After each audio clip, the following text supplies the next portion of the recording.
y gracias a la colaboración de la Fundación Aquaforum. Así que vamos a comenzar por dar la palabra primeramente a don Ángel Simón, el presidente de la Fundación Aquaforum. Lo que pretendemos es, de alguna manera, añadir un valor a la sociedad por medio de la cultura, por medio de la innovación y por medio de la solidaridad social. Tenemos varios proyectos en cada uno de estos campos y en el campo específico de la cultura lo que estamos haciendo es promover lo que es la divulgación cultural por medio, entre otras cosas, de los Aquaforum. Ya veis que tiene la sede en Las Palmas de Gran Canaria y con proyección hacia todo el orbe iberoamericano. Lo que pretendemos es, de alguna manera, añadir un valor a la sociedad por medio de la cultura, por medio de la innovación y por medio de la solidaridad social. Tenemos varios proyectos en cada uno de estos campos y en el campo específico de la cultura lo que estamos haciendo es promover lo que es la divulgación cultural por medio, entre otras cosas, de los Aquaforum. Ayer, por ejemplo, si alguno de vosotros ha mirado la prensa, pues habrá visto que otorgamos el premio a los primeros, el primer concurso que hemos hecho sobre relatos literarios y otorgamos los premios en las diversas lenguas que concurren en España. Gracias a Andrés, entre otros, patrono de la Fundación y que ha sido jurado de estos concursos, ha sido jurado de este premio, ¿no? Y otra de las actividades son los Aquaforums. Este es el segundo Aquaforum que hacemos y qué mejor que Andrés, que siendo patrono de la Fundación, una gran personalidad, tanto como poeta y como persona, que las dos cosas son importantísimas, y hemos pensado que la facultad en la cual hoy nos acogéis era el marco idóneo para este segundo Aquaforum. Muchísimas gracias y os invito a conocer a la Fundación. Hacemos muchísimas actividades, entrad en su página web y a vuestra disposición para lo que necesitéis.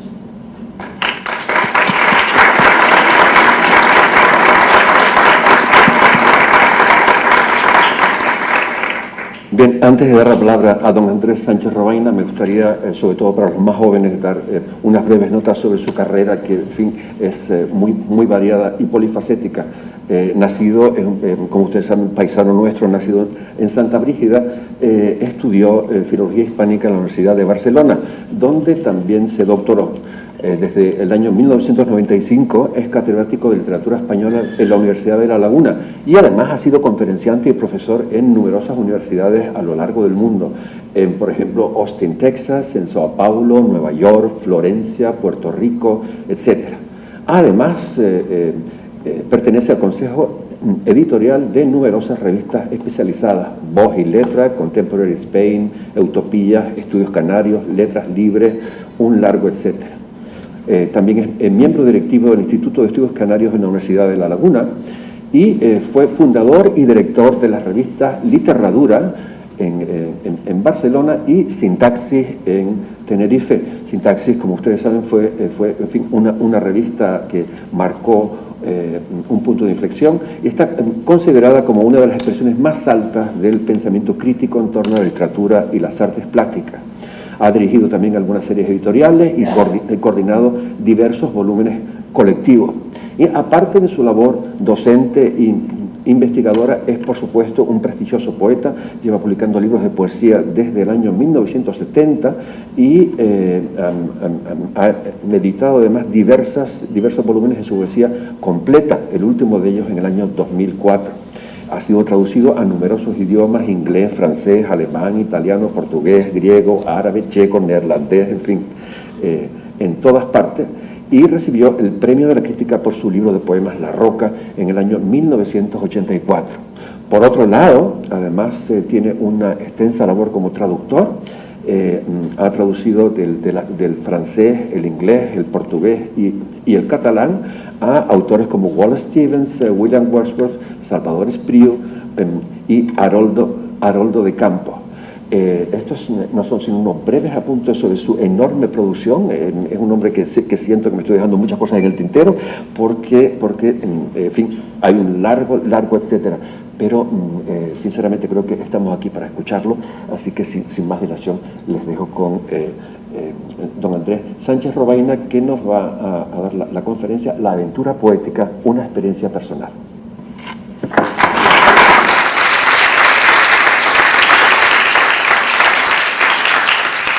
Reconocimiento más sincero a todos ustedes por el regalo que me hacen de su tiempo y de su compañía en este acto. Un acto cuyo sentido principal no es otro para mí que el de una celebración de la poesía. Cuando la Fundación Aquorum, aquí representada por su presidente, Ángel Simón, a quien agradezco de verdad el ofrecimiento, me propuso meses atrás, de manera muy generosa, llevar a cabo una de sus sesiones públicas de trabajo con las que quiere promover iniciativas de apoyo a la sociedad y a la cultura. No pude menos que sentirme muy halagado por la invitación. Halagado y también, debo decirlo, un poco abrumado por la responsabilidad. Y la razón de ello es que se confiaba a un escritor y profesor, como es mi caso, la tarea de difundir los valores que la Fundación defiende. Confío en no defraudar las expectativas, las de la Fundación Aquorum y las de ustedes, y mostrar cómo la poesía está llamada, tal vez más aún que otras disciplinas y actividades, a la noble tarea de transmitir esos valores. Me gustaría decir, y entro ya un poco en materia, la satisfacción que me produce hablarles a ustedes en una universidad que bien pudo haber sido mi destino profesional, puesto que esta universidad se encuentra en la isla en que nací. Circunstancias diversas, en las que no puedo detenerme ahora, me condujeron, en cambio, a la Universidad Hermana de La Laguna, en la que llevo un número de años que se hace ya casi incontable. Y precisamente por mi condición de profesor, dudé un instante al aceptar la invitación de Aquorum si dirigirme a ustedes en el papel de docente o si hacerlo en calidad de escritor. Escogí finalmente esto último por una razón muy sencilla. La poesía, la escritura poética, se halla en la base de todo mi trabajo y mi manera de estar en el mundo. Y es desde ella, desde su función y su significado en el mundo de hoy, desde la que quisiera hablarles aquí y ahora. Es decir, desde cuál ha sido y es para mí su alcance y su sentido en nuestra vida espiritual y moral y también en el seno de nuestras sociedades. He titulado mi intervención, como ustedes han podido ver, La aventura poética, una experiencia personal. Y la divido en dos partes. En la primera, quisiera reflexionar en voz alta, de manera muy breve, eso sí, y sintética, acerca de mi concepción del hecho poético y de su papel tanto en nuestra vida individual como en nuestra vida social. En la segunda parte leeré distintos fragmentos de mi poema El libro tras la duna, publicado hace unos años, que puede ofrecer a mi juicio la versión más pura y directa de mi concepción del hecho poético.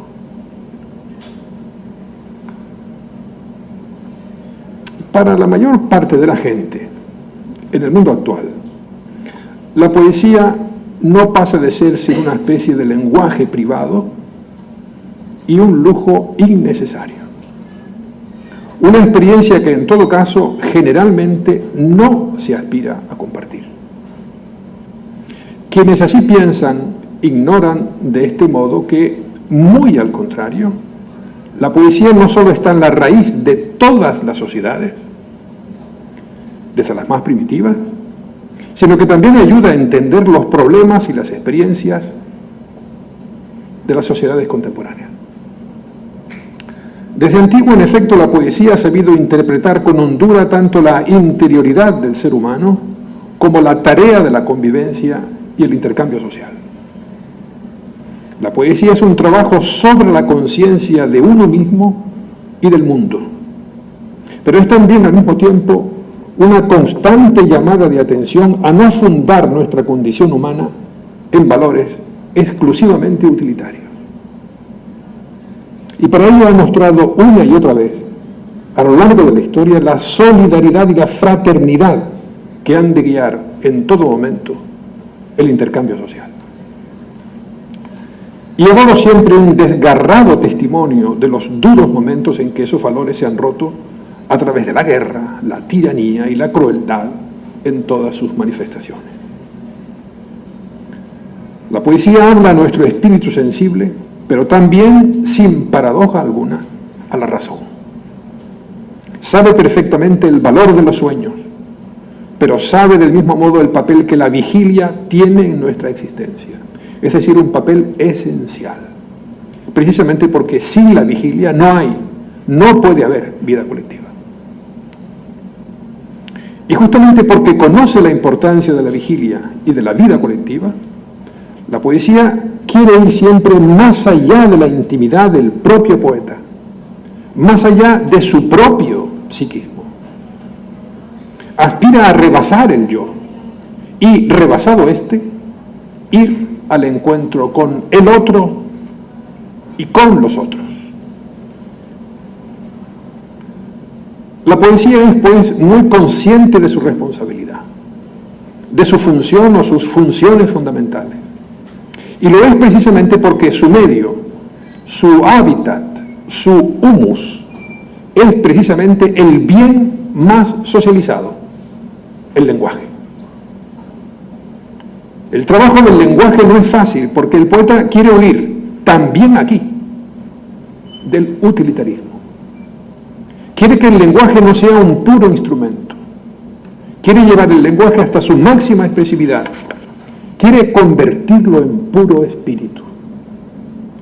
Esta conciencia del lenguaje como primum movens del poeta resulta a veces un hecho difícil para un lector o un oyente no habituado a la palabra poética.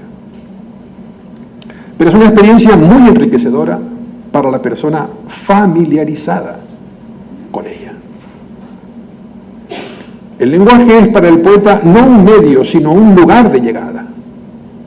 Es para él, literalmente y en todos los sentidos, un destino. Y quiere que lo sea también para quien recibe ese lenguaje, es decir, para quien lo lee o lo escucha. Y eso es así porque solo mediante el lenguaje puede el poeta entregar en toda su fuerza lo real, lo existente, y hacérnoslo revivir cada vez que recordemos en su exacto tenor la relación simbiótica entre lenguaje y mundo. Cuando nuestras sociedades tienden a desvalorizar el lenguaje e incluso a construir con él lo que se ha dado en llamar la posverdad, la función de la poesía se vuelve más y más necesaria cada día. La palabra poética nos recuerda en efecto que nuestras experiencias más profundas necesitan un lenguaje que les otorgue permanencia, que dé aliento a nuestra memoria, a nuestra necesidad de recordar. Y permitiendo de esa manera un modo más profundo y auténtico de experimentar la realidad y lo existente, haciendo posible nuestro reencuentro con la belleza del mundo, incluso sin olvidar la terrible presencia del mal y del dolor. Al contrario, asumiendo y haciendo más hondamente nuestra esa presencia del dolor y del mal. La poesía está asociada para mí desde un principio a la contemplación. Me gusta mucho la idea, retomada por una parte de la filosofía contemporánea, de la necesidad de demorarse, de aspirar a cierta lentitud ligada al hecho de contemplar. Me parece que necesitamos recuperar nuestra capacidad de contemplación, sin la cual no puede haber verdadera vida. Y esto es algo que la poesía proporciona siempre. En medio de la crisis actual de la conciencia, de la pérdida del sentido o los sentidos de la existencia, es necesario volver a ser dueños del tiempo, de nuestro tiempo íntimo. La poesía hace posible esa recuperación de nuestro tiempo originario, que es también un tiempo lento y basado en un nuevo compromiso con el instante. Se trata de un modo de dar amplitud al ser, como en el viejo ruego de Goethe: detente, instante, eres tan hermoso. El poema se propone, sí, detener el instante, guardarlo, atesorarlo en la memoria. La palabra poética posee un raro magnetismo. El espíritu ha de abrirse a esa palabra con ilimitada disposición, abrirse a un recibir infinito. Tal vez en ello, en esa incondicionada apertura a la palabra, reside el primer movimiento de lo poético. El signo llega a ser entonces iluminador. La palabra llega a constituirse como iluminación. El poema denso representa de este modo un movimiento de unión o de religación, de temporalidad y eternidad, de palabra y mundo, de realidad visible y realidad invisible. La poesía ha sido para mí toda una aventura de la conciencia en busca de respuestas al enigma de vivir y al enigma de la existencia misma. Ha sido una aventura porque nunca se está seguro de poder hallar esas respuestas, pero la palabra poética permite llegar muy lejos en nuestra indagación, en nuestra búsqueda, y esto es ya una forma de respuesta. La palabra poética nos lleva hasta un territorio desconocido, al que nunca imaginábamos que podríamos llegar. Por eso es una gran aventura. Comencé a escribir en mi adolescencia, y a los 17 años ya publiqué mi primer cuaderno de poemas. Desde entonces hasta hoy, es decir, transcurridos ya más de 40 años desde aquellos inicios, mi concepción de lo poético ha evolucionado, desde luego. Pero la sustancia, la esencia misma de lo poético ha permanecido inalterada para mí desde aquella época hasta el momento presente. Puedo decir que la poesía me ha proporcionado respuestas a preguntas que incluso llegué a formular de manera defectuosa o incompleta. Tal ha sido su fuerza, su poder sobre la imaginación y sobre la conciencia. Y paso ya, sin más, a leerles algunos fragmentos de un largo poema unitario llamado El libro tras la duna, publicado en 2002. Se trata de un largo poema autobiográfico que constituye una meditación sobre el tiempo, sobre la identidad y sobre la formación de la conciencia. Es un poema en el que la memoria personal se une inextricablemente a la memoria cultural e histórica. De ahí las referencias a hechos históricos y políticos muy concretos, pero también a acontecimientos de mi propia vida, transfigurados por la palabra. Un hombre habla aquí de su infancia, de su adolescencia, de su descubrimiento del erotismo y del amor, de su inclinación al conocimiento y a la vida de estudio, del hallazgo de las atrocidades de la historia y de sus horrores en el siglo XX y de su momento acaso más desgarrador, el Holocausto. De la pregunta por el ser y por la existencia, de la revelación de la belleza del mundo como contrapeso del horror y del dolor, y así hasta hacer de la palabra una suerte de encarnación, de transfiguración carnal de lo vivido, lo sentido, lo pensado, lo contemplado. Confío en que esta lectura permita ver desde una experiencia personal, y de ahí el título de esta intervención mía de hoy, una determinada dimensión o una versión concreta de lo que aquí nos reúne hoy, la celebración de la poesía y de sus valores. Que hable, pues, el poema mismo.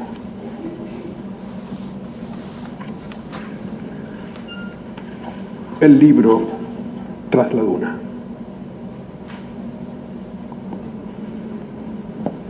Ahora, en la mañana oscura del desceñido octubre, en que umbroso y en calma yace el mar, entregado a la pura aquiescencia del cielo, al deslizarse de las nubes blancas que un gris ya casi mineral golpea, marmóreo, dilatado.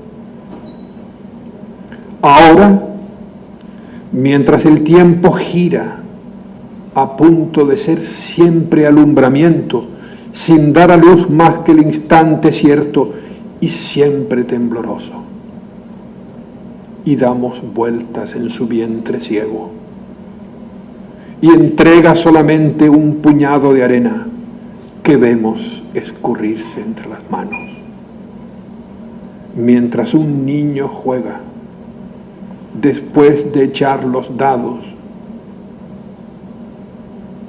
Ahora, solo ahora, el comienzo comienza. Todo comienzo es ilusorio. Todo comienzo es solo un enlazarse del principio y del fin en la cadena del tiempo. Es el instante en que creímos ver el nacimiento, y el nacimiento es solo un acto de lo incesantemente renacido. Es decir, estas líneas semejan un comienzo, pero el comienzo surge a cada instante, como la lluvia que esta tarde vi caer sobre el mar. Y esta tarde es tan solo una tarde del tiempo que renace, en un eterno recomienzo. Y la lluvia y la tarde se han hundido en el tiempo, en el que ruedan siempre las nubes agolpadas sobre los mármoles celestes. Y la línea inicial es un comienzo, y la línea final será un comienzo.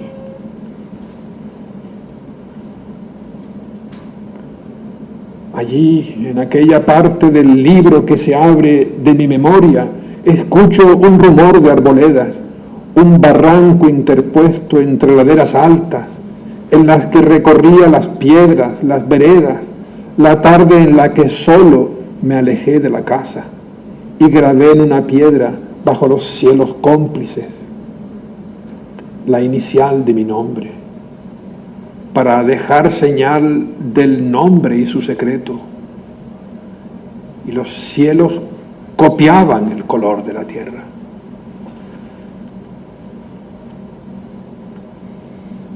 Me seguía un perrillo, hambriento y fiel. Yo era fiel también a sus pasos, y no sabría decir ahora quién seguía a quién. Y exploraba con mi hermana o con algún amigo, y muchas veces solo, los pasajes del fuego sediento, el verano en las bellas laderas o los felices charcos del otoño insular. En lo más alto de los árboles hice un mirador sobre la casa y sobre los caminos que hasta ella llevaban, la camisa manchada por el níspero de julio, y con tierra en las manos, descalzo sobre la tierra húmeda y rojiza. ¿Podré decir así que el cielo, como manto allá arriba, protegía con su extendida claridad mis pasos? Amada tierra de esplendor, cabé desde entonces en ti, y en ti me acogerás.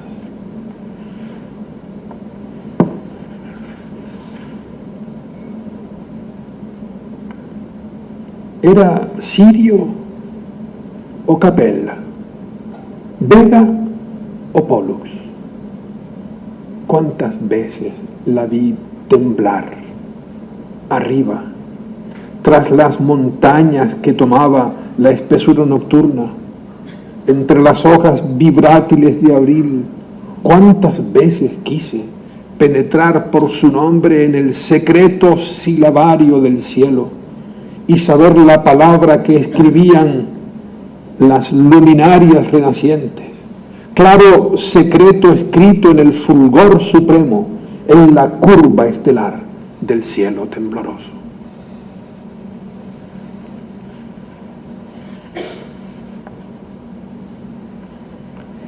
Pasado el tiempo de canicas, felices correrías, nueces y pajarillos y pelotas, otro sol nos guiaba y un crepúsculo largo envolvió nuestros pasos primerizos en la conciencia de la finitud. Comenzamos a andar en una noche incierta que se apropia de los pasos humanos, en una noche que también engendra la memoria de sí y de lo pasado, memoria que atesoras y nutres lo vivido. Naciste al mismo tiempo que la noche en que andamos oscuros. En ti mido los tiempos.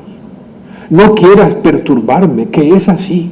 No quieras perturbarte a ti con turbas de tu afección. En ti mido los tiempos. Pues la afección que en ti produce todo cuanto sucede y que aunque haya pasado permanece, es la que de presente mido yo, no las cosas aquellas que pasaron y que la produjeron. Es esta lo que mido, cuando mido los tiempos. Luego, o esta es el tiempo o yo no mido el tiempo.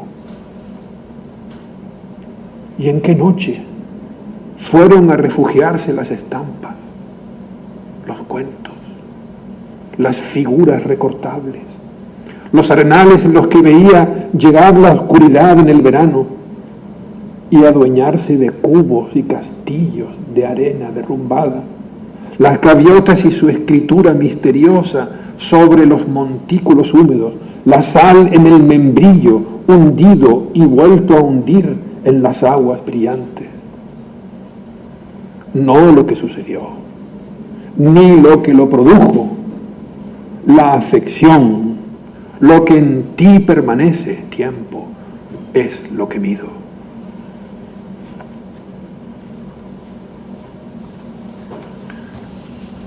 Es la lectura sorda y apagada en el aula espaciosa bajo la tarde gris. Las palabras radiantes y las oscuras y las que se escribían en el papel pautado ante la porcelana. Palabras descubiertas, lluvia, coro infantil, timbre sonoro que desde su distancia me vislumbran bajo las letras grandes. Hoy me miran de lejos, igual que el niño aquel que las leía en la clase. Ellas saben más que yo y me contemplan desde su lejanía. Somos siempre su extensión y su ser, monotonía y lluvia y colegiales.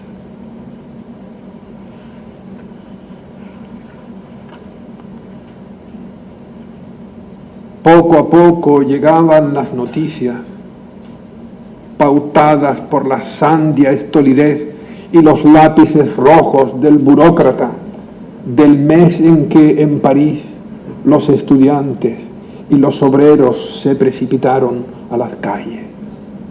Tomaron la ciudad y con airados lemas y proclamas afirmaron a un tiempo queja y júbilo, nuevo mundo amoroso, alegre alianza de rebeldía, de pasión, de fe. Pero yo, con tan solo 15 años, de las noticias que un pequeño grupo de amigos del colegio comentábamos en las horas de asueto, allá en la plaza, junto a la catedral y sus palmeras, poco podía comprender. Los signos de rebelión ya me eran muy amados, pero esos signos solo son la máscara de la historia que rota se renueva en cada ser humano y su aventura. Yo no sabía aún de los errores de recomposición de aquella máscara, ni de espejismos, ni de desengaños. Sin embargo, en aquel pequeño grupo se hablaba de posibles españoles, de algunos estudiantes nuestros allá, como si las astillas del nuevo sol llegaran a nosotros. Estudiantes audaces, calles y bulevares de París, evocados en la pequeña plaza colonial bajo la henchida furia de la luz oceánica. Este recuerdo me atenaza. Estáis, antes de todo engaño y todo error, aún palpitando sobre mi memoria, pero para mí mismo sois secreto.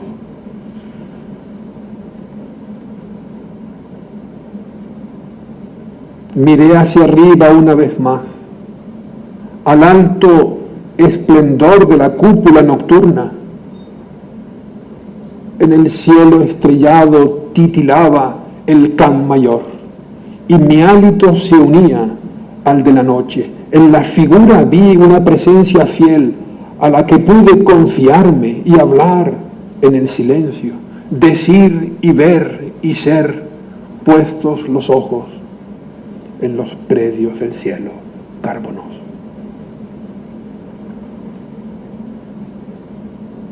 Una tarde, de vuelta del colegio, un compañero inteligente y hosco, y a quien todos veían muy oscuro y enigmático, puso un libro en mis manos, y eran versos, no los primeros, pero sí los que llegaron en conciencia pura, que leí y releí como adherido de pronto al ser. Y el ser estaba unido al mundo, se diría, solo por un ramaje en la pared de un abismo, un ramaje que agarraba con firmeza unas ramas salvadoras. Y no gritaba, sino que decía y decía y decía solo eso: piedra prístina y última, infundada aventura, pura llena infantil, innumerable, madre. Y yo supe de pronto que el lenguaje era el nombre de aquellas ramas vivas, el otro nombre de la salvación encima del abismo, una llamada oscura. Y quise solo entonces escuchar esa lengua, despertarla en el silencio del abismo fijo, y así la noche, el autobús que me llevaba a casa, las palabras que vi como tomadas por manos que sangraban, empezaron a incendiarse en mi boca.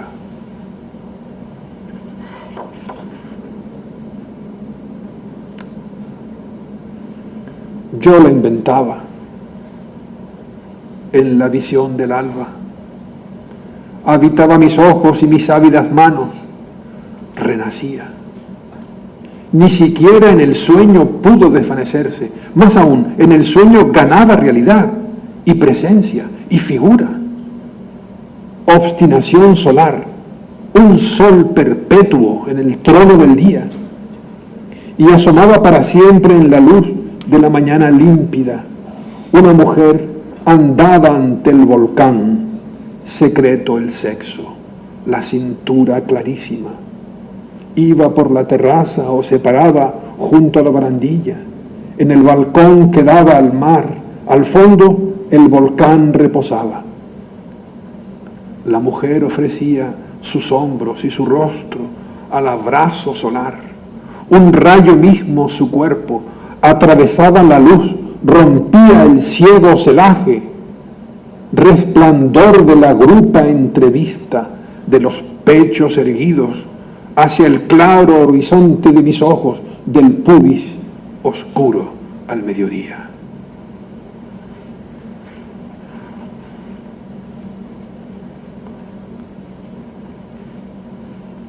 llegué a una ciudad nueva para estudiar.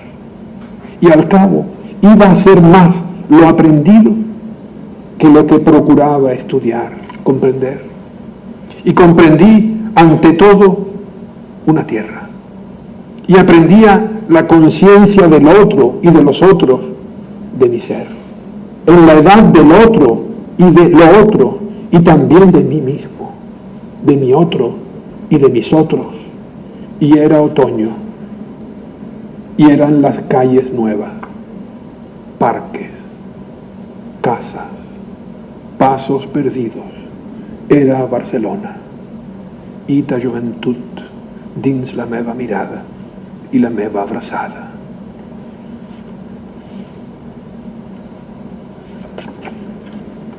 Es octubre, hace frío.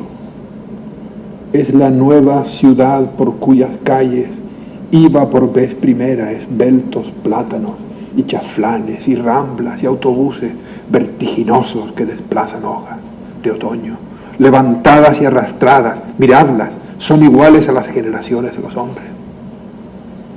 Es el viento que corre en la ciudad al alba, y es el patio de la universidad, y son los árboles con los que dialogaba en la mañana, y es el brazo maestro que conduce y se para en mis hombros y dice, apoyada en la airosa columna matinal, ¿le ha gustado?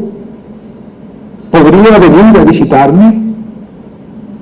¿Y es acaso el diálogo infinito que sostienen en un atrio de Atenas el maestro moderador y su tenaz discípulo, Politeia y Paideia, en un abrazo por encima de suelos y de siglos? Y es la fragilidad, y es la indefensa mirada de un muchacho para quien desear y conocer se cruzaban y no sabía aún que eran la misma cosa, regida por el viento del deseo. El mismo que llegaba desde el mar hasta el cuerpo, inclinado bajo la lámpara fija y estudiosa, el deseo del ser. Y es la nueva ciudad, y son los pasos inseguros.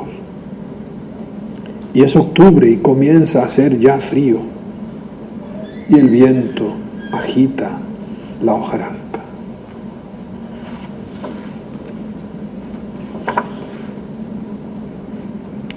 Era ya junio, y el calor tomaba mi cuarto de estudiante. Un oleaje invisible anegaba el aire claro y lo inmovilizaba. Yo leía, o reposaba, o me asomaba absorto a la ventana abierta para ver llegar la noche, el torso descubierto. A la piel de la noche se juntaba en la humedad sin brisa, y era parte del oscuro y del manto que cubría la ciudad. Y nacía así el deseo del ser y de los seres en combustión, lo mismo que el abrazo de la piel y la noche. Es una forma de posesión y de perpetuación, pequeños soles en las manos, luz que renace aún en medio de lo negro. ¿No era también el modo de absorber el flujo que se alzaba de la noche, la clara opacidad, la luz oscura? El cuerpo se adhería así a la noche, bajo el calor, y en la ventana abierta, la piel cálida así se estremecía. Era el abrazo del deseo. Entraba en el espacio azul de la pletórica estrella que se expande, en el influjo del astro que en su círculo giraba. Una de aquellas noches escuché de súbito una música. Era el eco en lo eterno de toda posesión, sonidos de la estrella, tubulares campanas, sola estrella sobre el filo del tiempo que alumbraba aquel instante, y allí mismo giraba y gira siempre hasta el aquietamiento del deseo.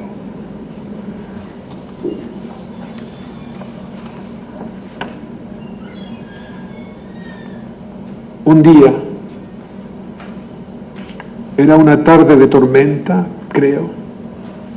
En el momento de calma entre dos trombas, me acerqué hasta unas aulas universitarias para ver, compartir unas imágenes de secreto prestigio, un documento que me obsesionaba hacía tiempo y que solo raramente podía verse entonces. En el salón medio vacío vi, mudo, sobrecogido por la angustia, nuit et brouillard, espanto y sobresalto, montañas de cadáveres y huesos, gélidas alambradas, altavoces, restos del exterminio y el dolor, en campos devastados, barracones tomados por el frío, las imágenes ardían en los ojos. Y de pronto, cuando el film acabó, cuando el horror se apoderó de todos y el silencio gobernaba el salón, un hombre alto, menos viejo que lo que las imágenes nos hacían creer, fue presentado brevemente y habló. Dijo que estuvo en Mauthausen, que lo que habíamos visto, con no ser todo, era tan solo la faz visible del horror, que tras aquello se ocultaba otro horror, un horror que en realidad no puede decirse. Ese decir está acaso en el límite imposible del decir.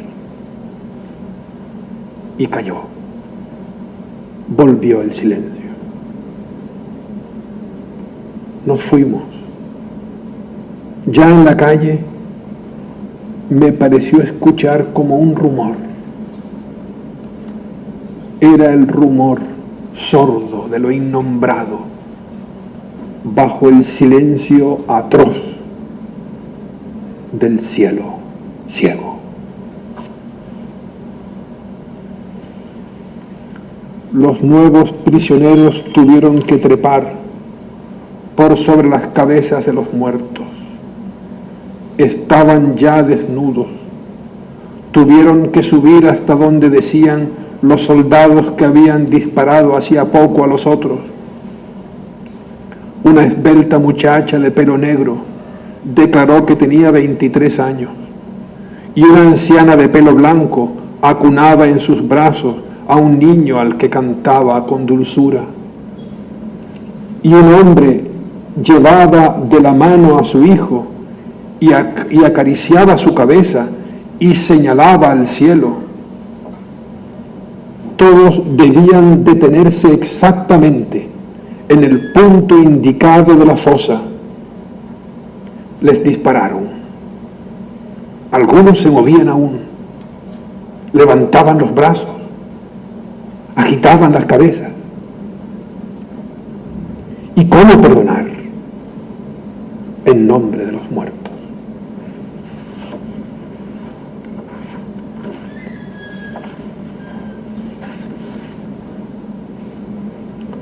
Solo en cenizas, cielos entreclaros de primavera sobre la ciudad, vieron los pasos, vieron el errar tuyo y mío, junto a los plátanos de abril, latieron con nosotros las hojas en la brisa vibrátil, el espacio hormigueaba en la presencia, todo me hablaba, todo ardía como yesca bajo el aire de la presencia, todo tenía tu figura.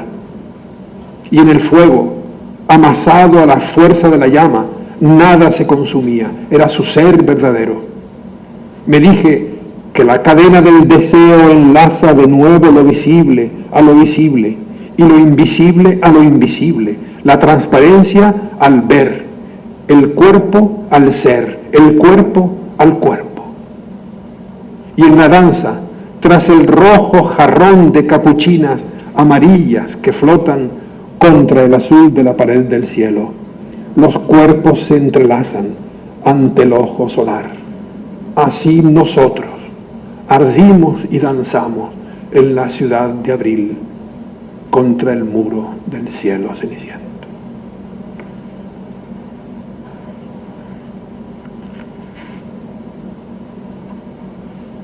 En el libro del cuerpo leí el alma y comprendí que el cuerpo compone con el alma un solo libro, soberana unidad de un Dios entero. Fuego que abraza lo que existe, encarnación que vino desde el verbo, luz material de lo que existe y cuanto existe ardido en fuego negro. Dios de unidad en muslos enlazados, alma ardida en deseo, el deseo del ser en la unidad y la unidad de Dios resuelta en fuego.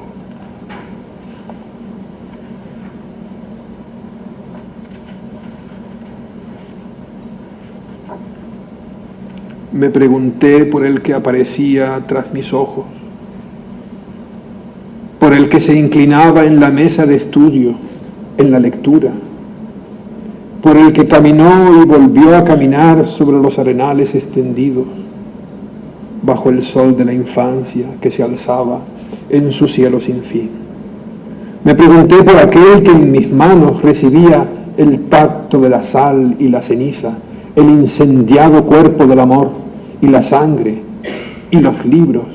Me pregunté por el que contemplaba otro mar, o acaso el mismo mar, el que un día aprendimos y amamos y fue nuestro en la alegría matinal de los mundos.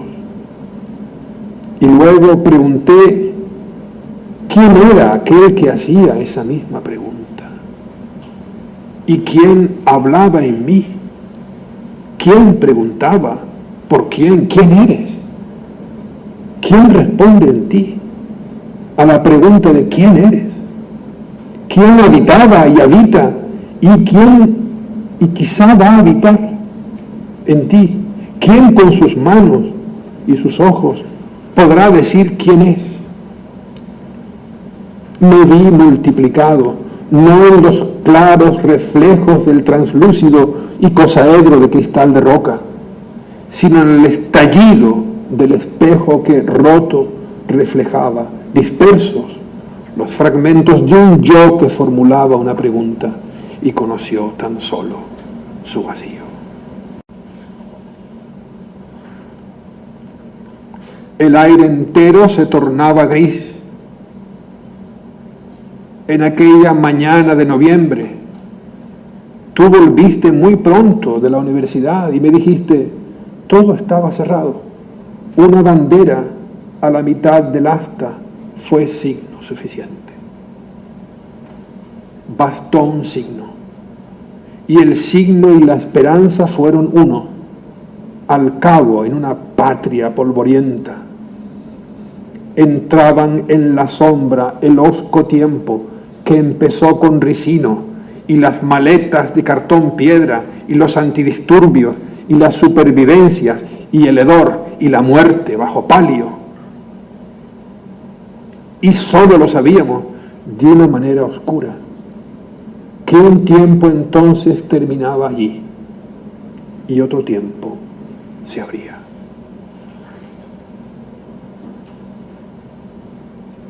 Una vez en Sevilla, la mañana de abril quemaba bostas y naranjos, caminaba deprisa por el centro de la ciudad.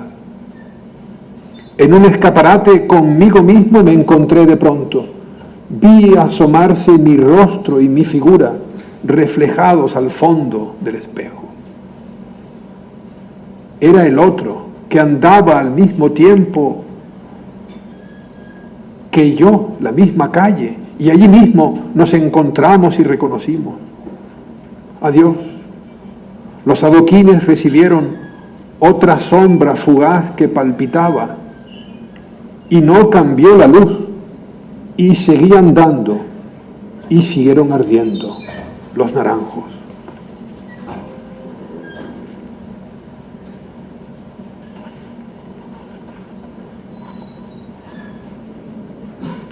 Hijo, ¿quieres venir conmigo al bosque? Ya sabes, no es un bosque, es solo una arboleda de pinos polvorientos junto a un hosco barranco, pero nos ilusiona ese nombre de sueño. Dame tu mano.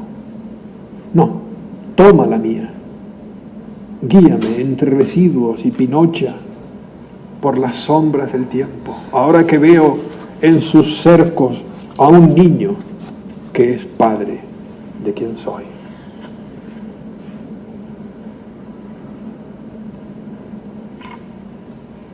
Sobre los picos, paz. Leí. Las aguas se aquietaron al alba. Leí el mar. Cruzan nubes blancas. Leí al fin. El niño juega. Ruedan los dados.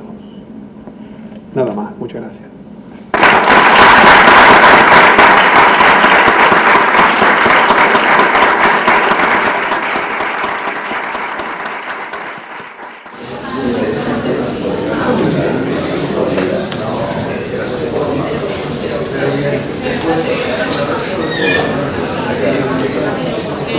Yeah.